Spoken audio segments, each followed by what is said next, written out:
미국의 바이든 행정부가 드디어 중요한 결단을 내렸습니다. 첨단 산업의 핵심인 반도체, 배터리 및 기토류 분야에서 반중 동맹 구축에 나선 것입니다. 바이든 대통령은 이와 관련해 행정명령을 내렸습니다. 지난 24일 일본 니혼 게이자의 신문은 이런 기사를 내보냈습니다.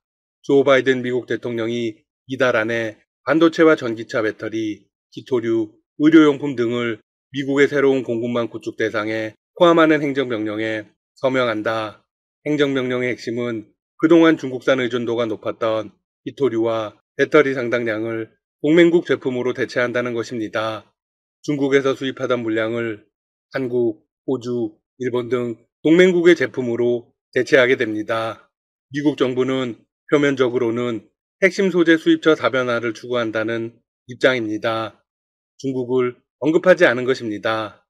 하지만 실질적인 이유는 미국을 턱 밑까지 추격하고 있는 중국 테크 산업을 견제하려는 의도가 큽니다. 트럼프 행정부 시절에는 2, 3년 정도 중국을 강하게 제재해 화웨이 등 중국 기술 기업의 싹을 잘랐습니다. 중국 경제에 충분히 타격을 주었죠. 그런데 바이든 행정부는 한 발 더 나아가는 겁니다. 중국을 글로벌 제조 공급망에서 철저히 고립시켜 첨단 산업 패권 경쟁에서 미국의 독주 체제를 굳건히 하려는 것이죠. 히토류 및 반도체 공급 문제가 안보와 직결되는 것도 이번 행정명령의 중요한 이유입니다. 그동안 중국은 코너에 몰릴 때마다 히토류 공급 중단 카드를 꺼내들었습니다. 중국 정부가 정식으로 발표한 적은 없지만 관영 언론들을 통해 물타기를 해왔습니다.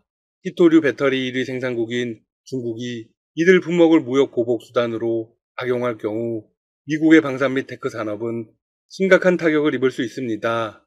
중국은 지난 2010년 센가쿠 열도를 놓고 영유권 분쟁을 벌인 일본을 상대로 히토류 공급을 줄여 일본 산업계에 막대한 피해를 입혔습니다. 그때 한번 통했던 걸 계속 써먹고 있는 것이죠.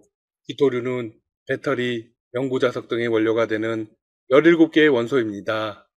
스마트폰과 전기차는 물론이고 전투기 등 첨단 무기에도 핵심적으로 들어가기 때문에 안정적인 공급이 필수적입니다.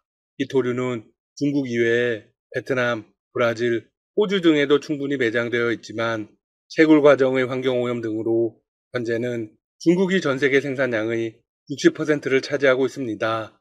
반도체 역시 중국이 향후 히토류처럼 세계를 상대로 무기화할 수 있는 분야로 꼽힙니다. 중국 정부는 지난 2014년부터 반도체 기술 자립을 목표로 1조 위안, 우리 돈 약 170조 원을 쏟아부었습니다. 올해 자국 파운드리 업체 SMIC에도 5조 원을 투자했습니다. 보스턴 컨설팅 그룹에 따르면 지난해 중국의 반도체 생산량은 대만과 한국에 이어 세 번째 규모입니다. 이미 미국은 수월한 상태입니다. 미국의 반도체 제조 능력 점유율은 1990년 37%에서 지난해 12%로 크게 낮아졌습니다. 오는 2030년에는 중국의 전 세계 점유율이 24%까지 늘어나 한국과 중국을 누르고 세계 1위가 될 것이라는 전망도 나오고 있습니다. 중국의 반도체 산업을 견제하지 않으면 중국이 반도체 수급을 좌우하면서 미국 산업이 휘청거릴 수 있다는 결론입니다. 미국은 이를 사전에 막기 위해 한국과 대만을 끌어들여 반중전선을 구축하고 있습니다.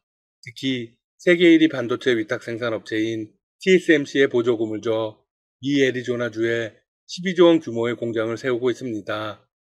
TSMC는 이 공장에서 2024년부터 군사용 반도체를 생산할 계획입니다. 미국이 특히 우려하는 건 유출입니다. 자국 기업들의 반도체가 중국 기업 공장에서 생산되면서 기술과 인력 유출이 일어나는 것을 걱정하고 있는 것이죠.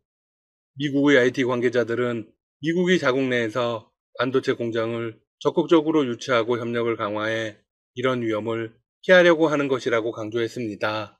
한편 상황이 이렇게 되자 중국은 미국 측에 화해의 메시지를 보내고 있습니다. 히토류 생산을 갑자기 증가시키기 시작한 것입니다. 중국 정보기술산업부와 천연자원부는 올 상반기 히토류 생산량을 지난해 같은 시기의 6만 6천 톤에서 8만 4천 톤으로 늘릴 수 있다고 밝혔습니다. 중요한 건 중국의 결정이 나온 시점입니다. 해당 소식은 중국이 히토류 생산을 제한해 무기화할 수 있다는 서구 언론의 보도가 나온 지 불과 이틀 만에 나온 것입니다. 앞서 블룸버그 통신은 중국이 국가안보에 위협이 되는 국가나 기업에 히토류를 수출하는 것을 제한할 수 있다고 보도했습니다. 영국 파이낸셜 타임스도 중국이 F-35 스텔스 전투기 등 미국의 첨단 무기 생산에 타격을 주기 위해 핵심 소재인 히토류 수출을 제한하는 방안을 살펴보고 있다고 전한 바 있습니다. 언론들은 특히 국가적 위협이라는 점에서 주목했습니다. 중국이 히토류 생산을 중단하는 건 미국의 군사력을 억제하려는 의도가 있다는 것이죠. 결국 미국도 히토류 중국 의존도를 탈피하겠다고 선언을 하게 된 상황입니다. 그런데 이 와중에 중국은 히토류를 늘리려고 합니다. 앞으로 수요가 더욱 줄어들 수 있는데 말이죠. 이는 어떻게 해석해야 할까요? 네, 대부분의 전문가들이 화웨이 메시지로 해석하고 있습니다. 중국이 시시때때로 히토류를 언급하지만 실제로 히토류를 무기화하는 건 쉽지 않을 거라는 분석이 더 많았습니다. 일본에게는 통했지만 상대는 일본이 아닌 세계 최강 대국 미국입니다. 중국이 히토류를 무기화할 경우 미국은 다른 공급선을 찾아 나설 수 있습니다. 실제로 2010년 센가쿠 열도 분쟁 때 일본도 다른 공급선을 물색했습니다. 하지만 전혀 찾지 못해서 엄청난 피해를 보았죠. 덕분에 중국은 승리감을 맛볼 수 있었습니다. 하지만 미국은 다릅니다. 이미 호주에서의 히토류 채굴을 검토하고 있습니다. 수입으로 부족하면 자체 생산을 할 수도 있습니다. 실제로 미국에도 히토류는 충분히 매장되어 있습니다. 다만 환경오염 때문에 채굴을 하지 않고 있는 것입니다. 트럼프 전 대통령은 채굴업체를 모집한다는 광고를 올리기도 했습니다. 바이든 대통령 역시 마찬가지입니다. 이제는 히토류를 채굴할 명분이 생겼습니다. 한편 중국이 히토류 생산을 늘린다고 했지만 실제로 그동안 꾸준한 감소가 있었습니다. 한때 중국은 히토류 생산의 95%를 차지했습니다. 하지만 2018년 70%로 떨어진 데 이어 지금은 60%까지 내려섰습니다. 히토류 매장량도 절대적으로 많은 게 아닙니다. 전 세계의 36.7%에 불과합니다. 결론적으로 중국은 매장량이 많은 게 아니라 그냥 채굴을 많이 하는 겁니다. 환경오염 같은 것을 그냥 무시하는 것이죠.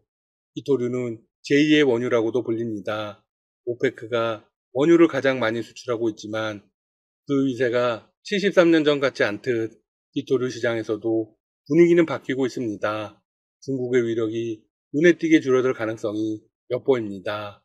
이제 미국이 본격적으로 나섰으니 중국의 히토류 산업이 조금씩 무너질 것은 분명합니다. 다만 변수는 초기입니다. 설비 비용과 환경 영향으로 히토류 가격이 단기적으로 폭등할 가능성은 있습니다. 이 시기를 잘 넘기면 미국은 히토류 분쟁에서 승리할 수 있습니다. 참고로 히토류는 북한에도 대량으로 매장되어 있습니다. 지금까지 닥터시사TV였습니다. 여러분 시청해주셔서 감사합니다. 구독과 좋아요 부탁드립니다. CJ제일제당, 농심, 오리온이 신종 코로나 바이러스 감염증 확산 여파에 1분기 호실적이 예상된다. 코로나19로 국내외에서 간식, 라면, 즉석밥, HMR 등의 구매가 늘고 일부 지역에서는 사재기 현상이 빚어질 정도로 수요가 증가했기 때문이다. CJ제일제당에 따르면 코로나19의 확산세가 가파르던 기간 자사몰 CJ더마켓에서의 가공식품 매출은 84% 급증했다. 특히 햇반은 국내에 코로나19 확진자가 발생한 직후부터 주문량이 늘면서 평소보다 출고량이 2.5배 증가했다. 밀키트 브랜드 쿠키도 같은 기간 평균보다 매출이 20% 상승했다. 해외에서의 매출도 호조세다. 주력 시장인 미국의 경우 코로나19 확산세로 비비고 왕교자 만두와 햇반의 매출이 평소 대비 2배 이상 증가했다. 슈완스 냉동 피자의 경우 일부 대형마트에서 품절 사태로 빚기도 했다. 19 팬데믹 속에 농심의 1분기 매출은 전년비 11% 증가한 6,515억 원, 영업이익은 64% 늘어난 518억 원으로 예상된다. 영화 기생충이 오스카에서 작품상을 수상하면서 영화 속에 나왔던 짜파구리가 국내외에서 인기를 얻은 데다 코로나19 장기화로 라면의 수요가 증가했다. 지난 2월 짜파게티의 해외 매출은 총 19억 원으로 전년 동기 대비 120%나 증가했다. 미국에서만 약 9억 원의 매출을 기록하며 전체 해외 매출 비중에서 47.3%를 차지했다.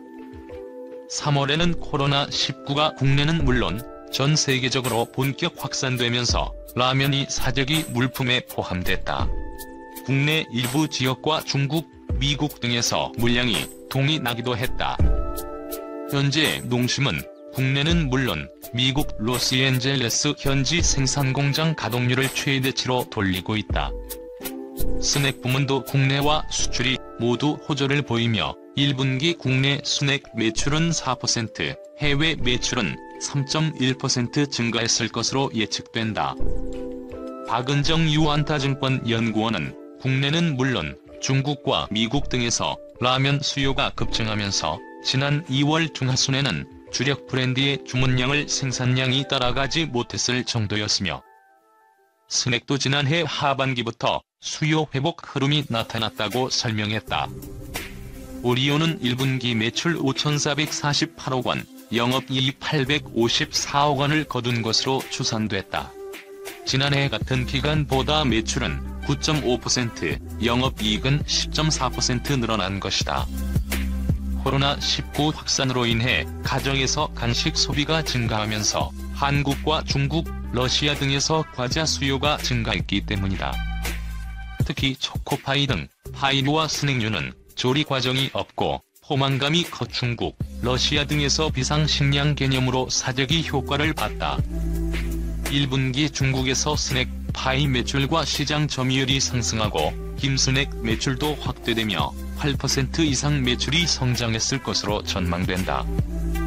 러시아에서도 초코파이 매출 호조로 매출이 31% 증가할 것으로 예상된다. 다만 생수 사업에서는 난항을 겪고 있다. 코로나19로 중국 생수 사업 진출 시기가 미루어지면서 해외 진출 자체가 불투명해졌다. 국내 수요도 예상보다 저조해 현재 제주도 공장의 생산은 중단된 상태다. 박상준 기움증권 연구원은 코로나19 확산으로 인해 가정에서 간식 소비가 증가하면서 한국과 중국의 과자 수요가 예상보다 좋았다며 중국의 경우 주요 경쟁사의 생산 시설이 완에 집중돼 있어 소매 채널에서 시장 점유율이 상승했다고 말했다. 농심은 기생충의 아카데미 시상식 수상으로 시작된 짜파구리 열풍에 이어 놀면 뭐하니? 락기남의 사리곰탕, 안성탕면 등이 등장하면서 최대 수혜자가 됐다. 그 결과 금융정보업체 FN가이드에 따르면 올해 1분기 예상 매출액은 전년 동기 대비 4.63% 증가한 6,158억 원, 영업이익은 2.69% 증가한 325억 원으로 예상됐다. 지난해 4분기 영업이익은 204억 원이었다. 지난해 5월 기생충 개봉 후 짜파게티 매출은 2분기 기준 451억 2,800만 원에서 3분기 477억 9,800만 원으로 너구리 매출은 2분기 209억 2천만 원에서 230억 2,500만 원으로 증가했다. 올해 1분기 매출은 아카데미 시상식 수상으로 더욱 증가할 것으로 전망된다. 놀면 뭐하니? 에서 유산슬 라면이 방영된 이후 사리곰탕면 매출액은 전년 동기 대비 약 34% 상승했다. 락기남 방송과 관련 영상이 유튜브에 공개된 이후 약 7주간 안성탕면 매출액은 전년 동기 대비 10% 올랐다. 이 기간 한 대형 마트에서는 주간 라면 판매 순위 1위를 차지하기도 했다. 이런 매출 성과에 힘입어 농심은 짜파구리 조리법을 11개 언어로 소개하는 영상을 제작해 적극적인 홍보를 하고 있으며 럭키남 강호동과 손잡고 안성탕면이 모디슈머 라면에 가장 적합하다는 콘셉트로 CF 광고를 촬영하기도 했다.